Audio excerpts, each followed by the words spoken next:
大家好，欢迎来到我的频道，我是高志安。马上就要到圣诞节了，各家饮品品牌为了博得圣诞节热搜，使出浑身解数，但依然没有干过可口可乐。这位老牌饮品巨头愣是把圣诞节广告变成了每年的压轴大戏，比如今年就凭借一支备受吐槽的圣诞大片成功出圈。不过我们今天不讨论这个槽点满满的圣诞大片啊，大家有没有发现，作为竞争 CP 的百事可乐永远在这个节点静悄悄？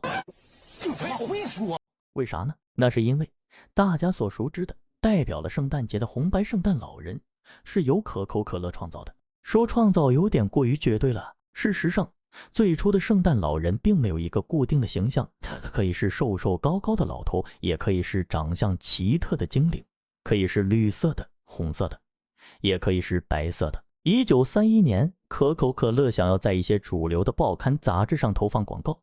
达美高广告公司给出的建议是营造一个既真实又具有象征意义并且健康的圣诞老人形象。于是可口可乐公司找来插图画家海顿·山布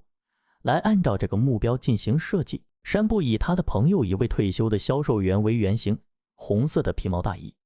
白胡子白头发，一个经典的圣诞老人形象就这样诞生了。自此可口可乐便在每年的圣诞广告中都使用这个圣诞老人的形象。随着品牌的扩张，他们所树立的圣诞老人形象也随着可口可乐的大规模营销传播到了世界各地。除此以外，可口可乐并未限制大众对圣诞老人形象的使用专利权，这使得很多品牌与厂商衍生了一系列关于圣诞老人的周边，比如玩具公仔、书籍画册、节日贺卡等等。到了上世纪50年代以后，几乎所有商家以及媒体都不约而同采用红白相间的圣诞老人形象。可以说，可口可乐统一了全民对于圣诞老人形象的认知，而圣诞老人也逐渐成为了可口可乐的非官方标志形象。换句话说，圣诞老人成为了可口可乐的编外打工人。如果要选一个形象代表20世纪的美国文明，那应该是一瓶可口可乐；如果要选一个形象代表可口可乐，那应该就是海顿·山布笔下的圣诞老人。而圣诞老人从被创造那一刻开始，就注定一生都要被用作宣传用途，鼓励消费者们在圣诞节互送礼物。你选的礼物真是有特色。山布笔下的圣诞老人每年都是背着礼物口袋忙忙碌碌。1932年，一个名叫 Jimmy 的孩子给圣诞老人留下了一瓶可口可乐，这足以让百忙之中的圣诞老人小憩一刻。1952年的海报宣传标语皆可首选 The gift for Christmas， 念起来就像是有人在你耳朵边打开一瓶可乐一样。海顿·山布的圣诞老人系列一直持续到1964年。从1931年到1964年，圣诞老人在可口可乐的海报中上演了这么一系列场景：发玩具、玩玩具、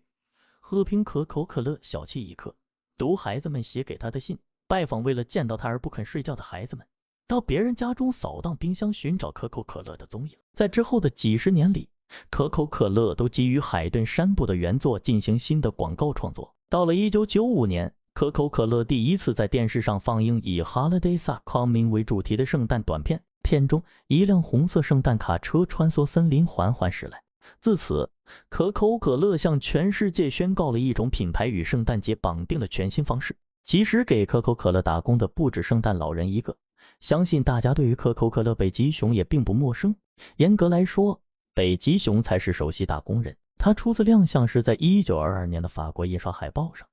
，1993年才出现在电视荧幕上。第一支可口可乐北极熊广告激光发布后，观众反响十分热烈。此后，更多的北极熊系列广告不断涌现，如今也成为了可口可乐宣传活动的重要成员。可口可乐很懂得借势，借圣诞老人打造人性化品牌。曾经有这样一个测试研究，给200名被测试者品尝可口可乐和百事可乐，问哪个更好喝。单从口感角度出发，64%的人认为百事可乐更清爽，更喜欢喝。但是当明确告知是可口可乐和百事可乐时，有72%的人认为可口可乐味道更加浓郁纯正。这是一个很有趣的现象，说明消费者对可口可乐已经形成一种无理由的品牌偏好。强势品牌本身会带动人们的高级认知思维活动。换句话说，可口可乐塑造的欢乐品牌形象已经对人的情感和记忆产生了深刻烙印，这正是品牌价值真正所在。可口可乐通过对人性的深刻洞察，将快乐作为品牌永恒的价值主张，并通过塑造红衣圣诞老人、可口可乐、北极熊等潜移默化的品牌 IP 策略，坚持不懈的传播，形成强大的品牌认知和品牌共鸣，推动可口可乐走上快乐水巅峰。从当初一年只卖出不到10瓶的情况，发展到今天市值1500亿美金，品牌价值高达778亿美元，连续13年世界之冠。潜移默化中，可口可乐已经完成品牌与用户的深度绑定。当人们欢度圣诞佳节时，当商家借圣诞老人之名提升自己销量业绩时，当媒体不遗余力地报道圣诞节盛况时，实际上都是在为可口可乐的品牌增值添砖加瓦。红衣圣诞老人的经典形象已深深镌刻于人心，化作一种无形的潜意识存在。甚至可以说，每年圣诞节，全世界人民都在为可口可乐做一场盛大的宣传。回看可口可乐的经典圣诞营销广告，圣诞老人、北极熊、发光卡车这些承载着可口可乐灵魂的品牌资产，都是围绕品牌的分享与快乐的主题在讲故事。通过有趣或温情的故事内容，